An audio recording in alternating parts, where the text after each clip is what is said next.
I want to welcome all of you who are here today, as well as our online audience, to this first presentation for our series celebrating Tennessee's 250th anniversary. 225th. I'm getting ahead of myself by a quarter century. We're glad to have you, and we're especially glad to have David Ewing with us today. David is a 9th generation Nashvilleian. You don't meet one of those every day. And has the largest collection of historic memorabilia related to the Tennessee Centennial Exposition anywhere. And he's been very generous in sharing his collection both with the museum at the Parthenon as well as with us here today at the Library and Archives. David is very active locally in historical matters. He has served on the board of the Parthenon and of the Hermitage and of Travelers Rest and Cheekwood. He's a graduate of Vanderbilt Law School and of Leadership Nashville and a past president of the Young Leaders Council. In 2009, David created the Nashville I Wish I Knew Facebook and Instagram accounts, which I know some of you are already enjoying. There are more than 14,000 followers. He also founded a business called Nashville History on Tour, in which he and his staff offer classic and custom historic tours of Nashville. So if you want a special treat, sign up for one of those. In addition to David's presentation today, he has given us material to display in the lobby on the second floor of the building. So I hope that, related to the centennial, so I hope that you'll visit the second floor and see the display. Also, we will be giving tours of the Library and Archives for those of you who are interested and haven't been here before and would like to see behind the scenes how this building operates and some of the special technology that we use for making history available. And also after the presentation, we will have items up here from our collection about the centennial celebration, which we invite you to come and take a look at. But without further ado, please welcome David Ewing. Thank you, Chuck, for the wonderful introduction. It's great to be back in this new, beautiful building. I want to say a few words about Chuck and the Tennessee State Library and Archives. It has been a treat to research in this building and the old building for probably the last 25 years. And there's no better place to do research in the state. And Chuck and I have talked over the years about the need for this new building. And one of our friends, Steve Richards, and I, we started the Friends Group for the TSLA many years ago. But I remember Steve and I were having lunch with Chuck when we got the message that this was going to happen. And this happened through many administrations. It started under Phil Bredesen's administration. It continued under Bill Haslam with the funding, with the legislature, and of course Governor Lee is governor when it opened. And so you wouldn't have this building, of course, without the hard political work, and particularly our Secretary of State, Trey Hargett. He has always been a fan of this archives, this building. The archives falls under the Secretary of State's office, and he has been our biggest champion, and so we wouldn't be here without him either. So I wanted to kind of start off by just saying welcome to this great new building, and I'm excited that Chuck has bought some of the memorabilia that the Tennessee State Library and Archives has related to the exposition. It's, kind of a plug. If you have some interesting artifacts from one of our 95 counties, this is probably the best place to put it. If you want something to be preserved, documented, researched, and be around 500 years from now, 1,000 years from now, I can't think of a better place in the entire state of Tennessee than the Tennessee State Library and Archives to put things. But today, we're going to talk about this World's Fair. As Chuck mentioned, the state is 225 years old.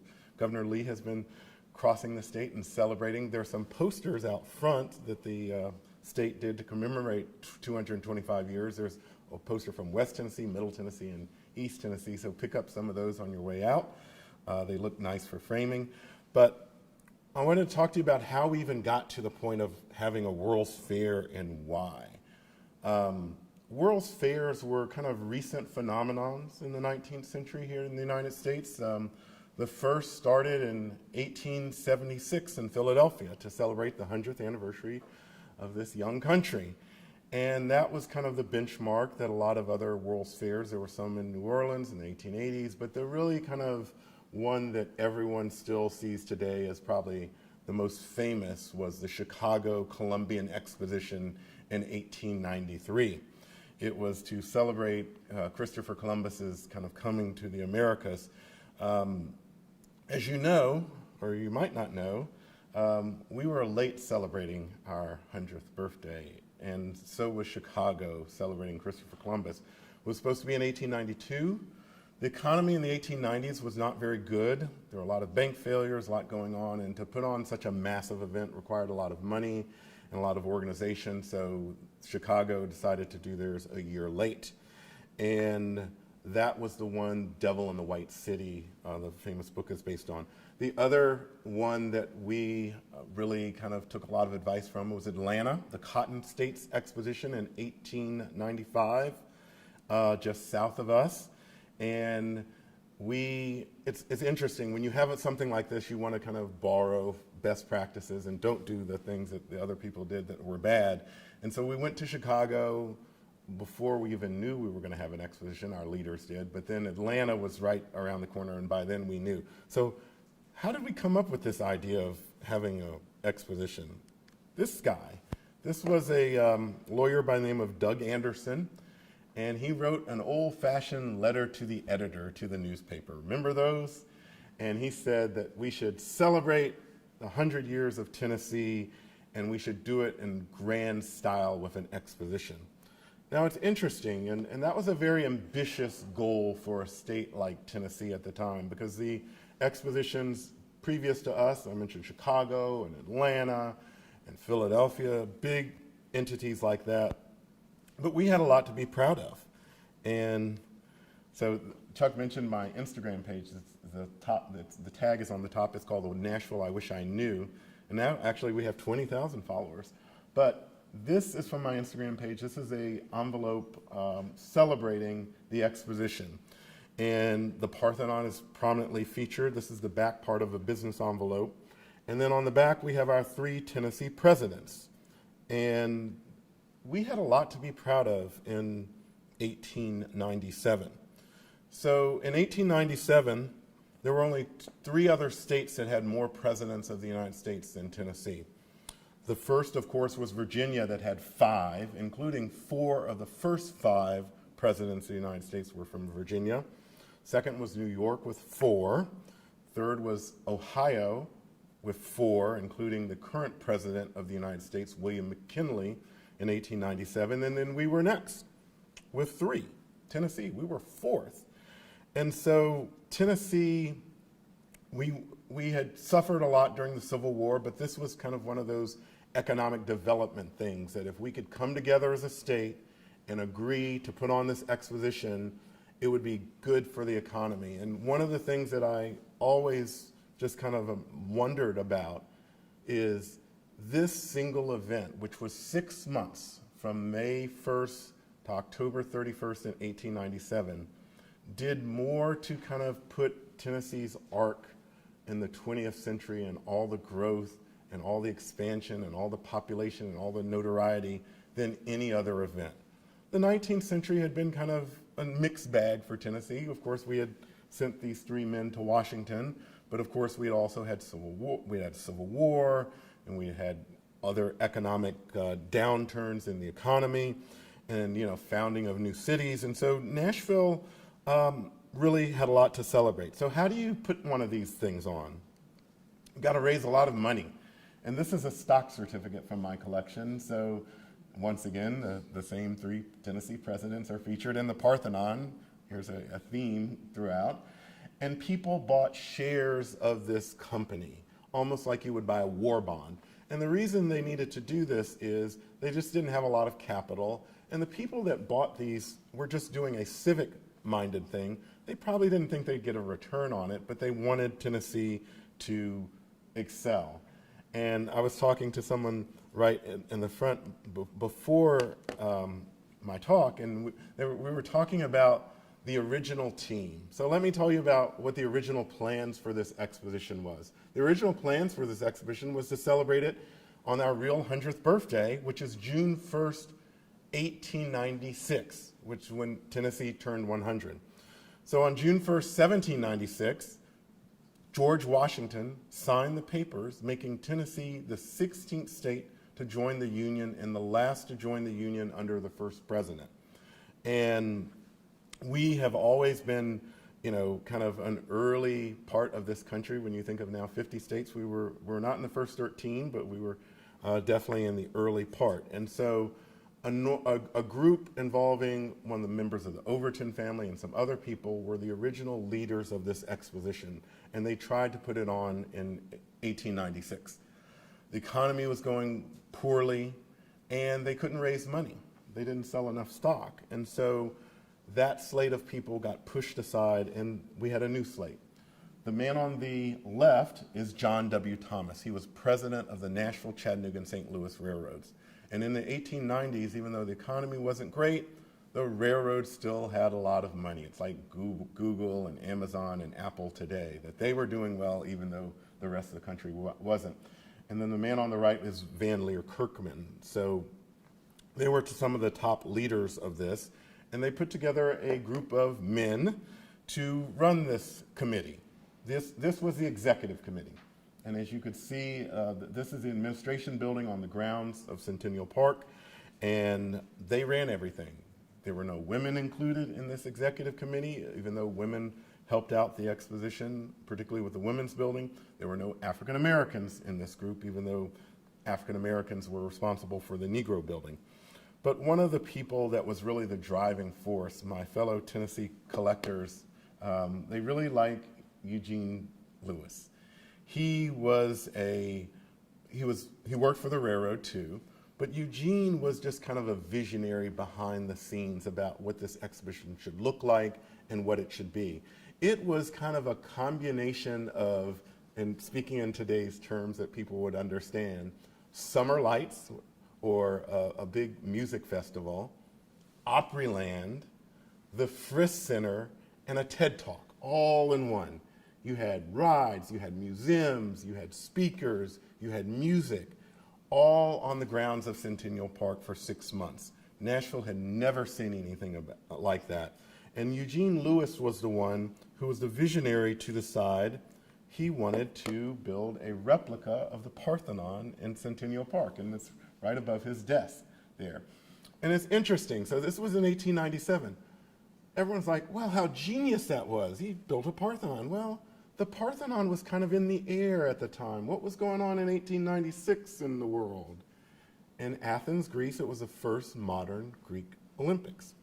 And so this was a very kind of strategic idea, and it really worked. So this is from my collection, but Chuck has one of these from his collection too. This is a calendar, and the Parthenon is very front and center. What's interesting about the 1896 versus 1897, so we started in 1897 instead of 1896, and the Parthenon was the big attraction. I did a Facebook Live years ago where National Geographic came to town, and they wanted me to do this kind of short interview through Centennial Park and the Parthenon. And the advanced people came down here, and they were looking at the Parthenon, and they were just mad. They were like, who built this building? I was like, what do you mean? It's a beautiful building. It's like, who built this building? It's facing north and south, not east and west. And they were trying to do something with the cameras, and the sun was just getting in their way. I was like, I had never thought about that most of our great American buildings are built kind of north to south, but blame the people from the exposition for building, east to west, blame the people from the exposition for building a north to south building.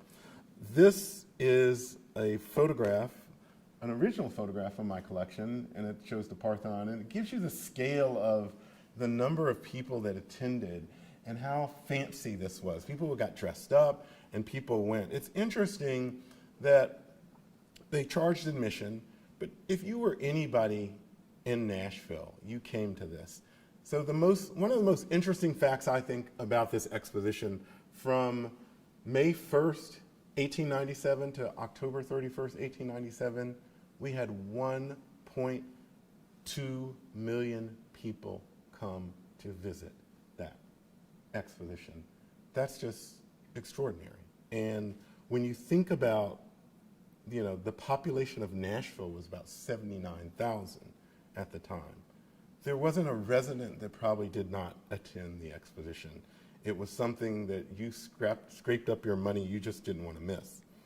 I talked about the women, and this is Kate Kirkman. Kate Kirkman is the wife of Van Leer Kirkman, who you saw earlier, and she was kind of a really driving force in this town. She was very popular amongst society, and she organized the women's department.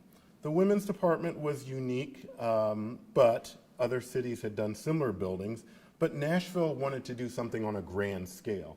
This is some sheet music that they did, and they did a contest. There were all sorts of promotions that they did, and the sheet music features kind of an overhead view of the fairgrounds, and there was a contest to come up with a grand march, and so the person Maurice Bernhardt, won this march. So the women's department had to build a building, and this was their building. And this is another original photograph. What's interesting about this, the person on the left walking seems to me to be an African-American woman, and we'll talk more about the African-Americans in this exposition. This building was designed by a woman architect. She was the daughter of the founder of Ward Seminary, and it was designed to look like the Hermitage, although I'm not sure if it really looks like the Hermitage that much. But what's interesting about this is Sarah Ward Connolly designed this.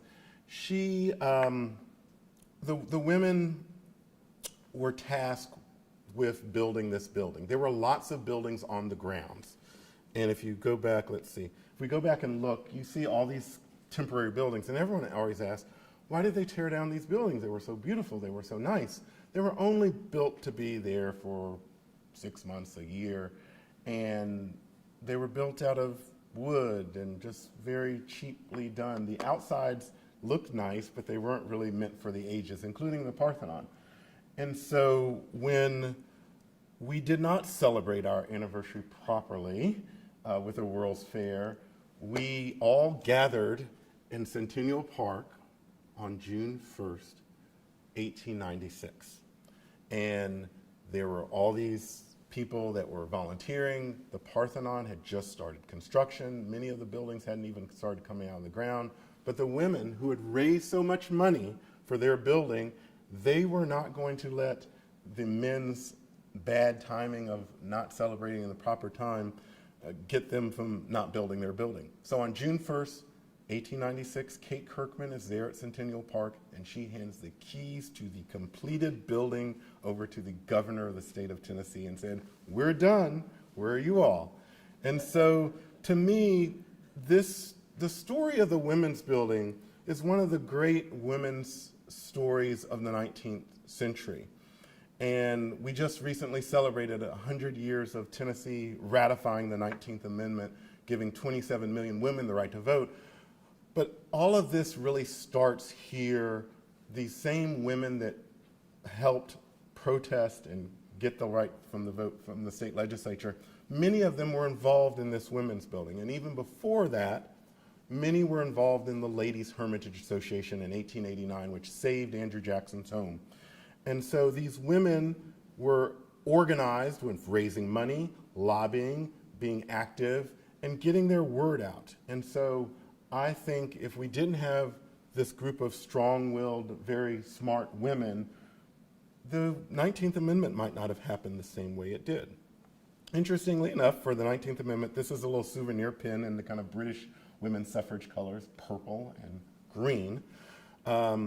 And it was done because the inside of the women's building, and Chuck has bought a brochure from it, was there's a grand staircase. They had stained glass. They had all these rooms and libraries and parlors and things like that. It was a really extraordinary building. And they had speakers all the time. And so one of the speakers that they invited, interestingly enough, even though many of the women were not pro-suffrage, they invited Susan B. Anthony. And I'll tell you, Chuck mentioned I'm on the board of the Parthenon, so I was reading the only complete history book of this exposition, which was done a year afterwards by the PR committee in 1898. And it's a big coffee table book, it's thick, and it's got lots of chapters. And I had never sat down and read it from cover to cover, and I decided, oh, I'm going to read this. And there's one line in the book, and it says, oh, and by the way, Susan B. Anthony visited our exhibition and spoke at the Women's Building. And I was like, wait a minute. And I went back to the Parthenon and said, did you know that Susan B. Anthony spoke? And they're like, no, it's like, that needs to be in our history. So Susan B. Anthony came here in 1897. She spoke at the Women's Building. Not a very good reception, because a lot of these women were not pro-suffrage. And then what did Susan B. Anthony do before she did suffrage? She was an abolitionist, which that wasn't very popular with a lot of these society women either. But nonetheless, she spoke there, and a young woman who was from Nashville by the name of Ann Dallas, back then, before Ann Dallas Dudley, got to hear her and was inspired by her words. And Ann Dallas Dudley would later lead the suffrage movement in the city, in the state, and then also nationwide. And so it's very interesting that we had such a leader of this women's suffrage community speak at the Women's Building. So the Women's Building, if you go to Centennial Park today, which of course I would recommend, they just finished their second phase of the master plan. There's this grand lawn. It's kind of over near where the arts building is. There's a small monument, a stone monument, and there's a ball on top of that. You've probably seen this and just passed it by and not known what it is. If you go and look at it, it's like the women, after the exhibition was over, they wanted to mark the site for prosperity. It's like, this is where the Women's Building is. And that's really the only former building that has a site. So I mentioned about the Negro building. So African Americans had their own building too. The first chair of the Negro building was lawyer J.C. Napier, who was a perfect person to do this. And what ended up happening, J.C. Napier got into kind of a disagreement with the executive committee about what the Negro building should look like. And he wanted it to be a very forward-looking view of African American progress. Schools like Fisk and Meharry featured, a lot of other contributions to arts and literature. And the expedition kind of wanted a backwards-looking view of like antebellum South. And in fact, they did still have on the grounds cotton fields and tobacco fields, and they had actors, African-American actors, kind of playing, picking cotton and singing, and Napier resigned for that. He didn't want to do that. Now, at the time, the group said, oh, he had health reasons. Well, Napier died in 1941. My grandfather gave his eulogy here, and so it clearly was not health reasons. But nonetheless, this was the new head of the Negro building, Richard Hill, who was a school teacher here in town, and he oversaw the construction and the completion of this building. This is actually one of the best architecturally designed buildings on the site, and it was just huge. So you have these two towers, and on the rooftop, there was a restaurant up there. And the reason that there was a restaurant on the roof was because the rest of the food and beverage part were segregated. So if you were African American, that is the only place that you can go to eat. These buildings were open to all, but as far as dining, that was limited to this building, which was, like I said, a very nice building. Here's another photograph from my collection. You can see the little kind of gondola boat there nearby and the flags on top. This is the interior of the building. The interior of the building had lots of flags, lots of displays from all over the state. African American contributions from Memphis to Knoxville to Chattanooga. It was a team project. And here's another picture when you could get to see the kind of the number of people and kind of how they're dressed, and just kind of, it's just this wonderful celebration atmosphere. I mean, you could not go to this and just not be proud and happy and curious about kind of all the great things that were going on. Here's some of the African American leaders from Meharry, some doctors that were involved. There were two hospitals on the ground. There was an African American hospital and a white hospital, because with all these people coming every day, you needed care. So we mentioned that Susan B. Anthony spoke at the Women's Building. So who in the African American community would be the top leader in the country to speak then? Frederick Douglass had just died a few years before, so he wasn't around. So the big leader of the African American community was the person who gave the keynote address at the Atlanta Exposition, Booker T. Washington. So he came to Nashville, and he was the keynote speaker for Negro Day. And Booker T. Washington was no stranger to Nashville. He came here a lot, did things with the Boyd family, did things at Fisk. He was actually later on the board of Fisk. He met his second wife at Fisk. And so it was kind of a duplicate of kind of his Atlanta Compromise speech. If you know anything about Southern history, that was a very somewhat controversial speech because a lot of African Americans thought it was a very conciliatory speech to white people during the Atlanta World's Fair. But, so everything was open, the world was invited, and it was interesting. I saw there was a brochure up here that said Tennessee Centennial Exposition and International Exposition. You could tell the age of something if you see one of the Overton names on it early, before John W. Thomas came, that's older. And at first we intended this to be some international exposition with all these countries represented, and it just got to the point people wouldn't send us things, and that was just too much to kind of ask. And so we did not have an international presence, although we had visitors from every single state. We had about 30 senators, about 20 governors come to the exposition, so it was a big deal. This was the opening gates.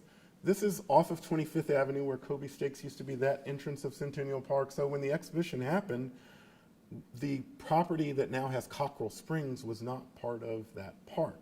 It was private property. And so that's how you entered, and those were the gates. It was interesting, the runner-up site. So they looked and looked and looked. It was like, what's the best? We're going to have this in Nashville, but what's the best place in Nashville to have it? And they looked, there were two sites that they liked. They liked this site, which was the old West Side Park, which was a horse racing place, actually, before it became Centennial Park. And the other place was called Cumberland Park. Many of you might not know what Cumberland Park is today. There's a Cumberland Park across the river, but that's not the original one. The original Cumberland Park is where the fairgrounds is today. They had this vision, Lewis had this vision of putting the Parthenon high up on a hill like the Acropolis and all this other stuff. But there wasn't the amenities out in that area of town during that time. Hotels, restaurants, public transportation. And the other thing that wasn't there during the time was the railroad. Remember, the railroad was in charge. The Nashville, Chattanooga, and St. Louis Railroad had their roundhouse, kind of where HCA's headquarters are, across from Centennial Park. About 1,200 people worked there, and the railroad bought goods and people to this exposition. So they put tracks all over the park to help build these buildings, and so it just made it more convenient, and that's why we did it that way. This is a season pass. So we learned from the Atlanta exposition, don't have a season pass without a photograph, because people will give it to their friends and neighbors and all this other stuff.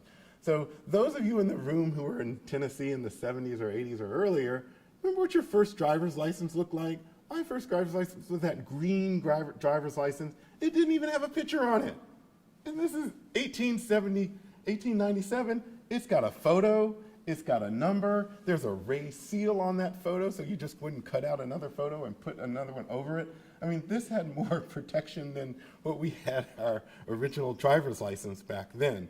And then they had little tickets, so every day that you went, they just would tear off a ticket. And so that was really an interesting part. This is an overhead map of the grounds, which is very complex. And there's our famous Parthenon, the government building. Now, we rebuilt the Parthenon in the 1920s.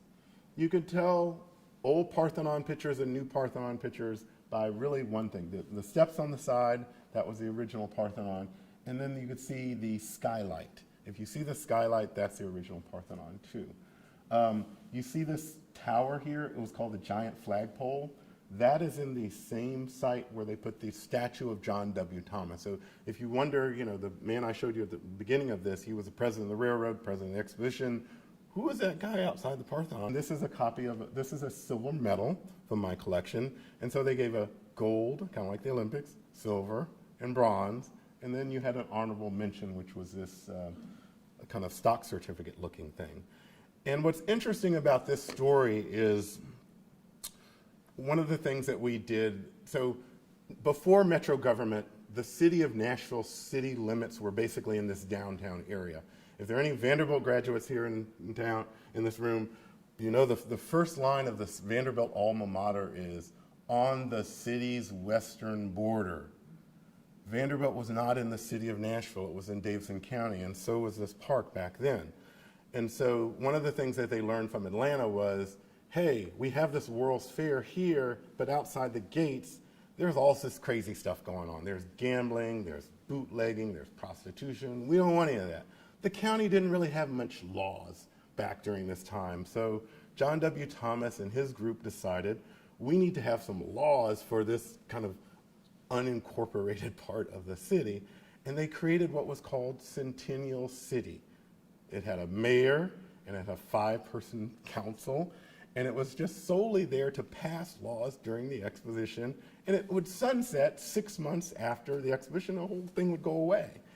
And of course, somebody didn't like it and they sued. But of course, this case went all the way up to the Tennessee Supreme Court and they said, you might not like it, but they did it legally right.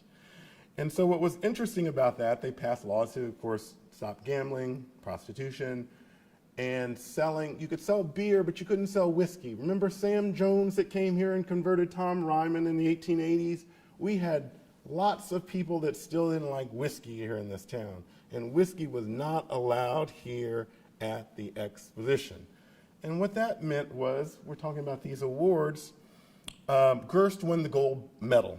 And if you look upstairs where my collection, part of my collection is on display, you'll see some Gerst stationery and calendars that have, we won the gold medal at the Tennessee Centennial Exposition.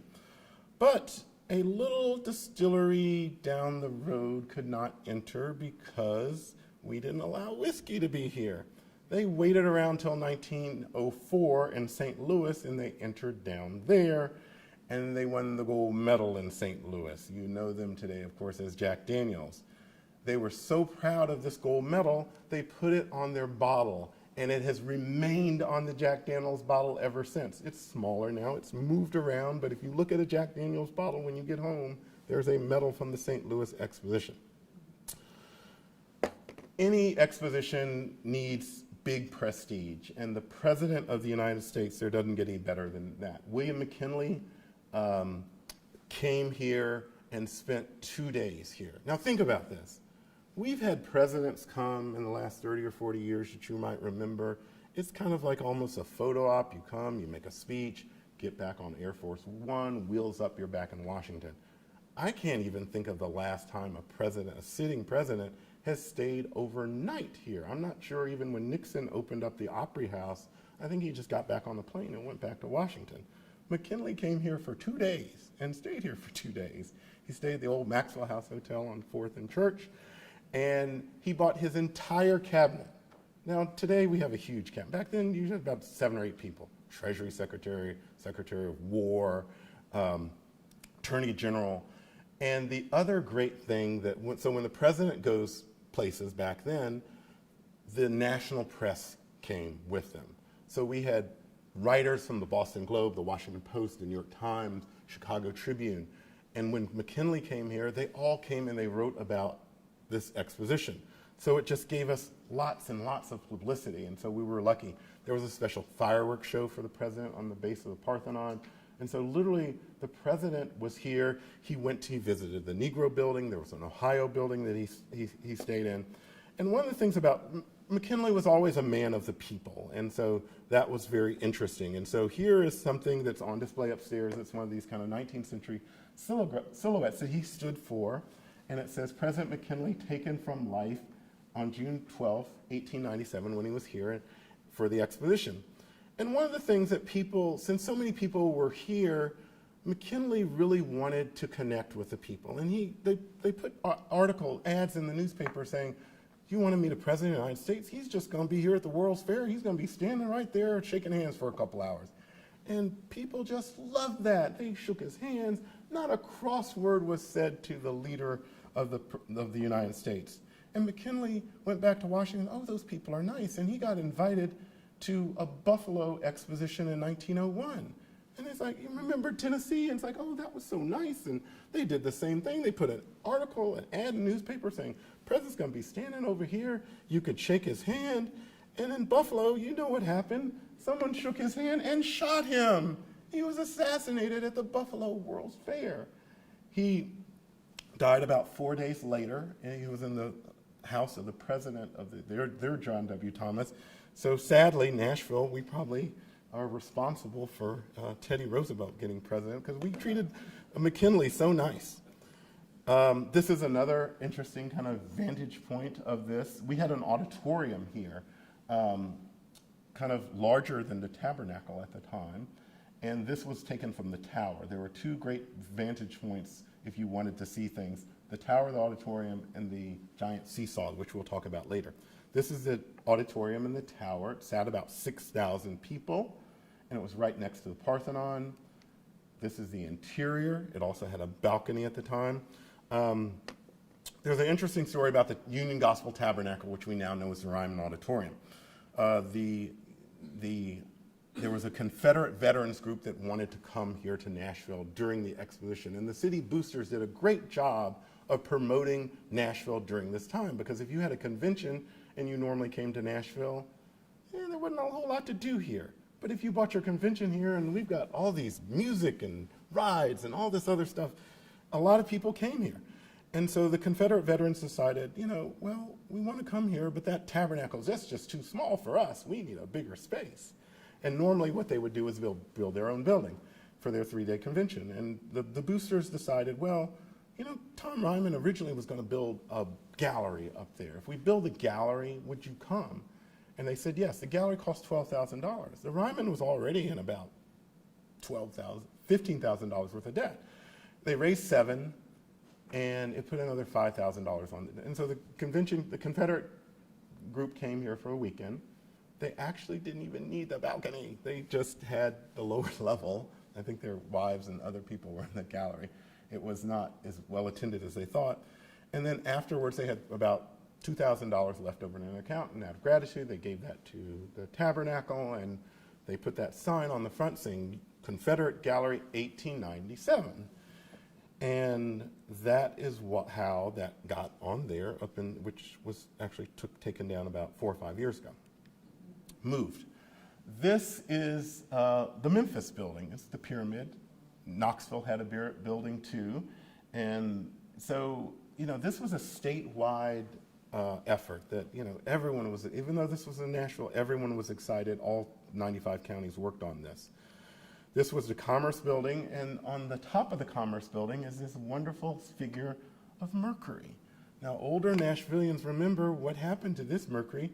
Remember who ran this convention? The railroad. So they took Mercury and put him on the newly built Union Station, which Eugene Lewis was really responsible. So that was this old statue of Mercury that sadly toppled in the 60s, and they just scrapped it.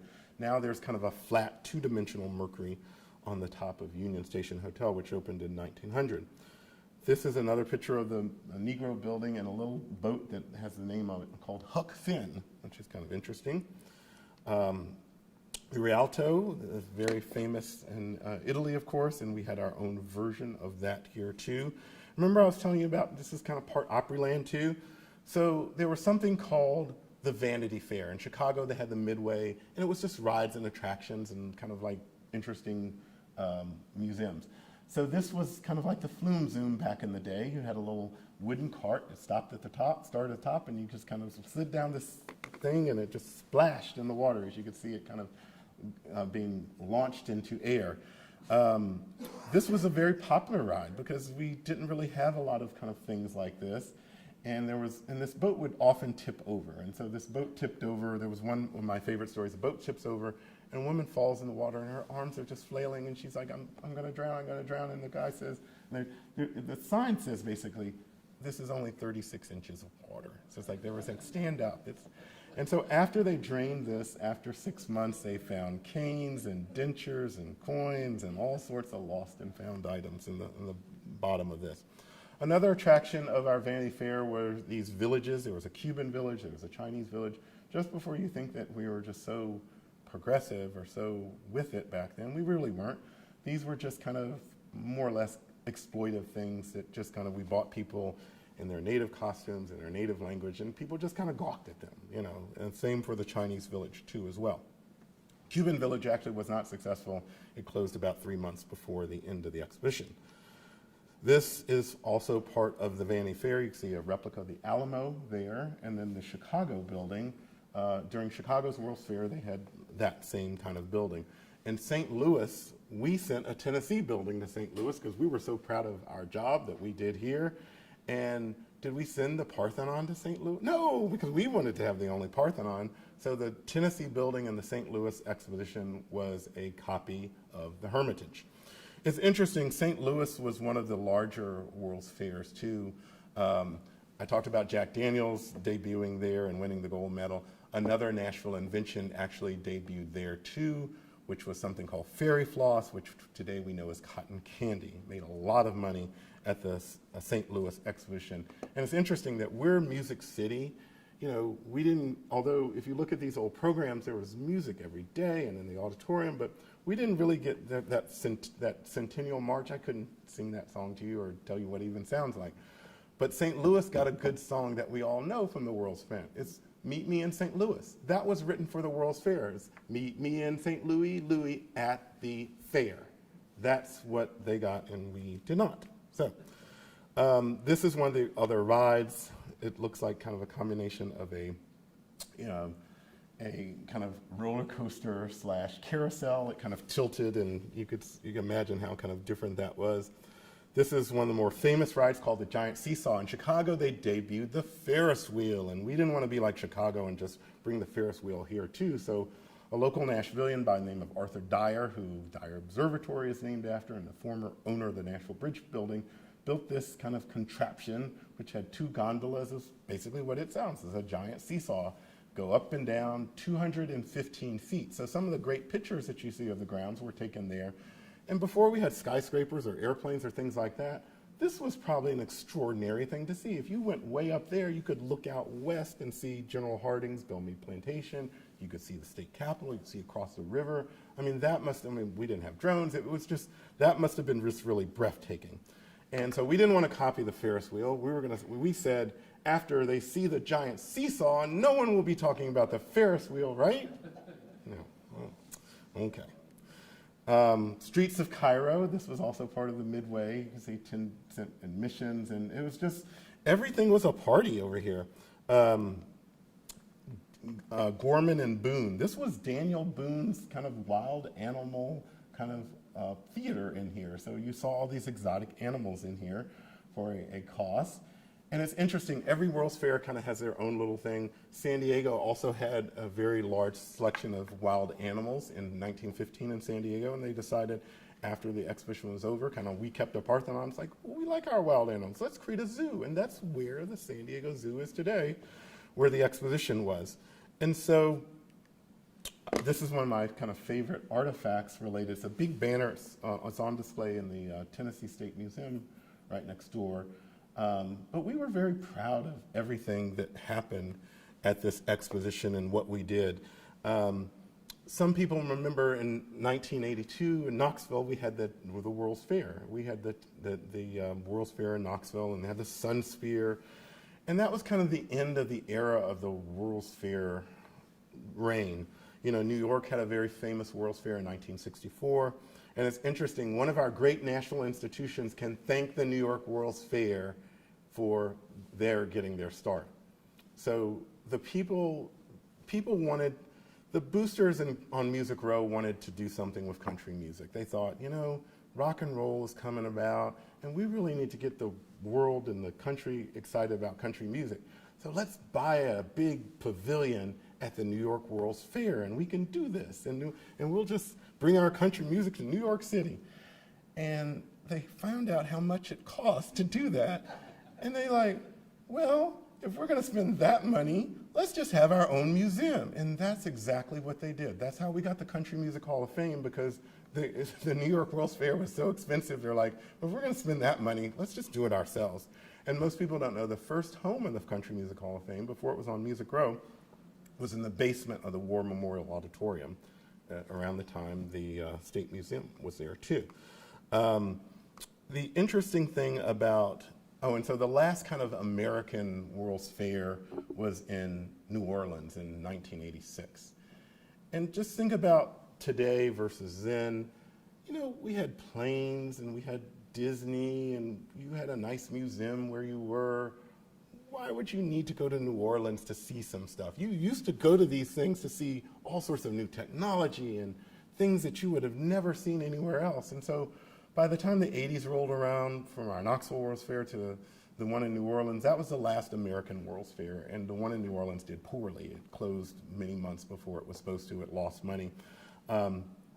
In the old era from 1876 to 1915, our World's Fair was the only one that made money. Everybody else lost money. We made only $2,000, but at least we didn't lose money. So all those people that bought those stock certificates at first, they got a return. And the last thing I want to say before we close and take your questions and answers is we're right next to, we're really on Bicentennial Mall. It's very fittingly. So we did a big party for the 100th anniversary, and for the 200th anniversary, we decided to create this Bicentennial Mall, which Tuck Hinton Architects did, kind of modeled off the mall on Washington.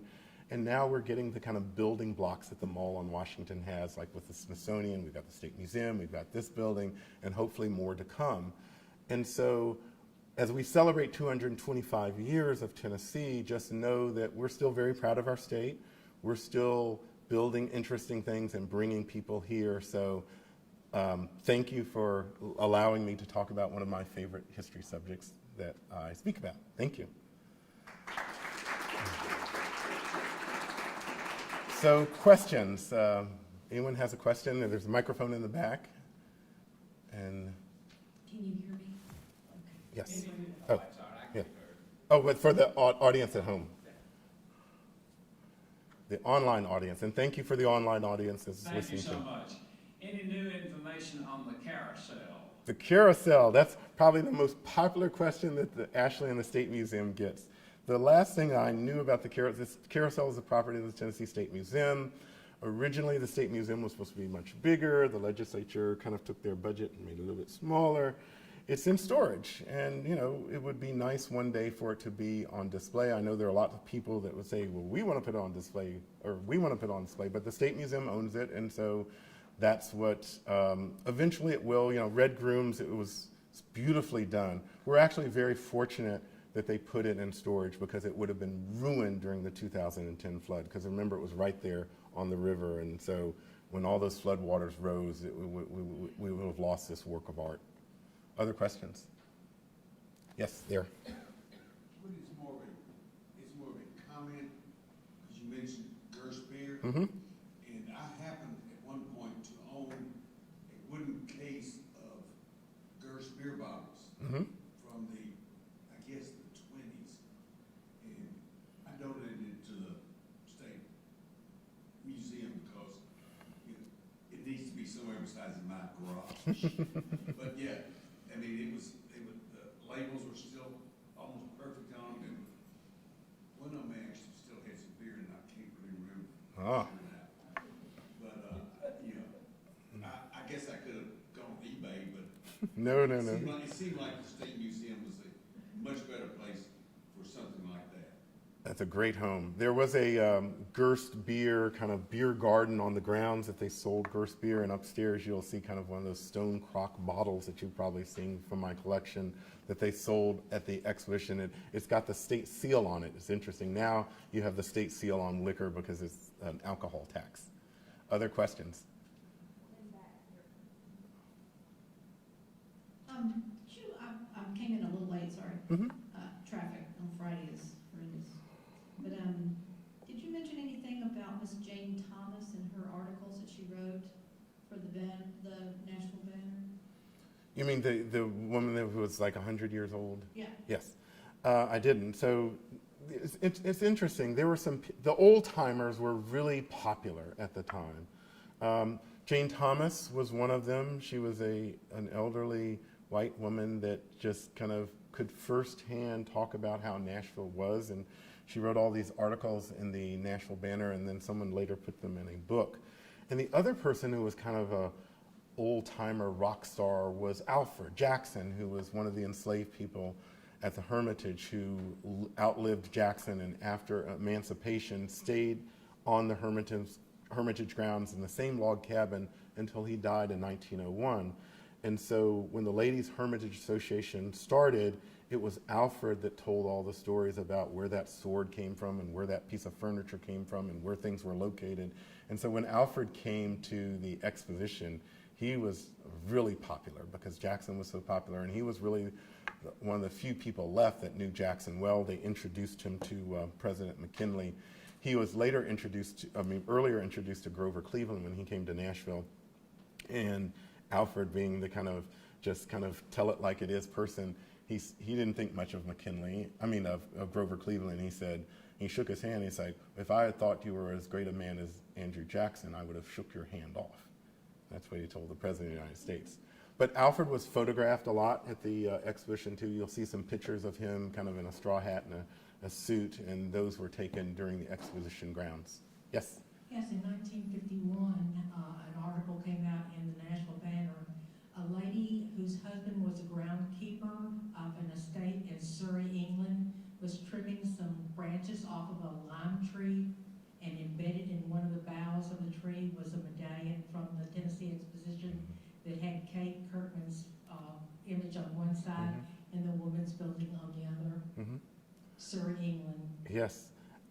I do buy things on eBay from now and then, but it's funny where things end up. There was something I just recently bought, and it's upstairs. It's a newspaper, and it shows one of those maps of what the grounds look like, but it's in Italian. The article is about our picture. And so a lot of artifacts and items did kind of go back to different states and different countries too. It's amazing to see. There's a Gerst item upstairs that came back from Germany. That was just kind of an interesting time that most people visited this. It was, the railroads. So once again, why did the railroads were so important to this exposition? The railroads decided that if you were coming to Nashville during the exposition, particularly the Nashville, Chattanooga, and St. Louis Railroad, and what would happen, the other railroads would usually match price wars. If you were coming to the exposition, you'd get like half off of your ticket on the railroad. It'd be like Delta offering, hey, if you're going to Disney World, we'll sell you your airline ticket for half price. They wanted people to come here, and that's why it was so successful. 1.8 million people coming. It was a well done. The biggest day that was there was John W. Thomas Day. 97,000 people showed up in Centennial Park. Think about it, 97,000 people. More people showed up there than when President McKinley was here for 2 days. And the other thing I want to talk about is John W. Thomas. If you're familiar with a group called Watauga, it was a group of white businessmen in the 50s and 60s, presidents of banks, insurance companies, chancellors of Vanderbilt, and they just got together in smoky back rooms and decided what would happen in Nashville, what buildings would get built, who would get elected mayor, where the interstates would go. And since everything was local, if all those people agreed to something, it would just happen. And so those 16 men that I showed you at first, they liked meeting and getting together, and so they met quarterly, and just to kind of pat themselves on the back, what a great job we did during the exposition, it was fun. And they were kind of a Watauga at the same time. The women that did the women's building, they didn't want to miss out, and the men excluded them, so they got together annually, probably more monthly than the men did, and that group of women from the women's building became what we know today as the Centennial Club. That's how the Centennial Club started. It was the same women that started that organization. Any more questions? I've had the opportunity about 20 years ago to go into a remodeled building that had been on the grounds of the Centennial Exposition. Is that the one in Franklin, Jean? That one in Franklin, yes, but then it was made into a home. Yes. Have you been in it? No, I haven't. It was on Highway 96. It was the Knights of the Pythias building. It had a nice dome on it, but that's probably the largest old artifact left of the Centennial Exposition. I'm sure after the exposition was over, they just kind of sold everything. And so mantles of houses, the old organ at the Fisk Chapel, not the one that there's in there today, was the organ from the auditorium on the grounds. And so and at the Mother House of St. Cecilia, they have some large friezes there on the wall that were on display from the exposition. One of the things they did, for the few things that did come from foreign countries, they came here without tariffs on them, which were popular at the time. You remember the 1896 presidential election. But if it didn't go back to the country, then the buyer would have to pay the tariff.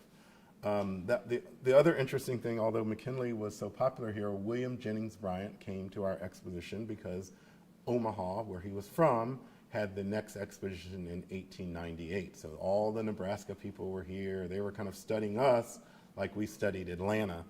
But when you think about how Nashvillians and Tennesseans came together for this, it's just really extraordinary, the kind of energy that went into putting on something that attracted almost 2 million people and was successful.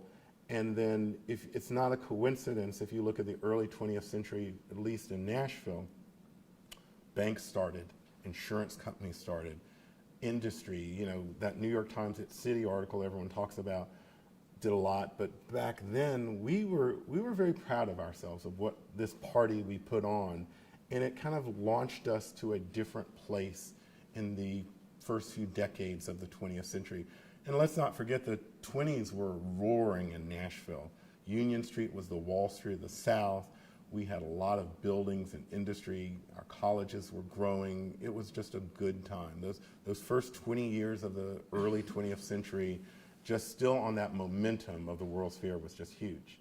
So, any other questions? Yes? Would you speak a little about the current building of Parthenon there, and how that came about? Yes, it's a very good question. What happened to the current Parthenon? So my old friend Wilbur Creighton, who some of you all might remember, his family had that Foster Creighton contractor company. He told me years ago that the city was going to basically take apart the Parthenon and rebuild it. And it was taking them just a long time. They started around 1920, and it just wasn't going. So they hired Foster and Creighton to do it. The Parthenon that we have today is not the original Parthenon. We just kind of took it apart and just rebuilt it. Belle Kinney. So there was a famous woman sculptor named Belle Kinney. She won a gold medal for a bust that she did during the World's Fair, and that kind of put her on the map. You have seen some of Belle Kinney's work. Right outside the War Memorial Auditorium, there's that huge statue called Victory. Belle Kinney did that. If you've been to Washington, D.C., at our U.S. Capitol, every state has 2 statues. Up in Washington, we have sent Andrew Jackson and John Sevier, our first governor, and Belle Kinney did both of those statues. And there's a monument right outside of War Memorial Auditorium, too, that Belle Kinney did. And so your question was related to the new Parthenon. The Parthenon, it's still the only full-size replica of the Parthenon, and it's been, restored over the years. It's interesting, the Parthenon during the World's Fair, every building had a name. There was a children's building, a women's building. The Parthenon was the arts building. So they had works of art kind of stacked on top of each other, floor to ceiling, there and it was really the first art museum in Nashville, the Parthenon was during that time. And you remember here until very recently, the 90s, if you'd go into the Parthenon, you'd go upstairs, it'd just be this big empty room and there's nothing there. And of course, Alan McQuire, did the Athena statue there. I remember going there growing up, and they'd have this little box, to donate money, and they'd have this pit model of Athena. And I thought that would never happen. That's been there for years and years. They're never going to build Athena, and of course they finally did. My favorite Athena story, and Alan built that in his studios in West Nashville. Athena has this big spear in her hand, and he didn't really want to make a spear. He was looking around and said, there must be an easier way to do this. So he walked around the area and went over to McDonald's. That spear is the flagpole that was at McDonald's. And so he just bought that and bought it over and made that into the spear of the Parthenon. The Parthenon is owned by the city of Nashville. It's part of our park system, of course. The name Centennial Park was put on the park fittingly after the exposition. The city it was private land. Remember, it was the West Side racetrack, and the city bought it and made it into kind of this park at the time.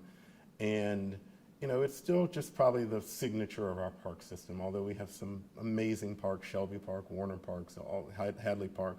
But the Parthenon, people, you know, and it's interesting, when you go to Centennial Park, and now that you all know the answer to this question, people always look at the Parthenon and that's nice, but why?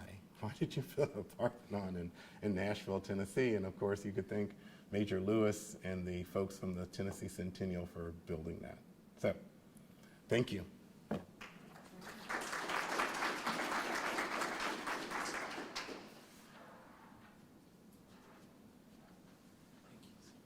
you, Chuck.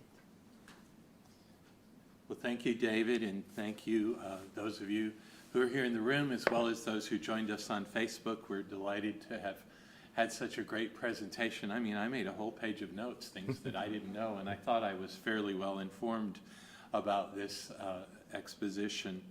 Just a reminder that we will be offering tours of the building. We'll wait about 15 minutes before we start the tour, and it'll start in the main lobby where you entered. And also we do have some materials up here which you're welcome to see, and I'm sure David would like to hear from you as well. So thank you. Thank you.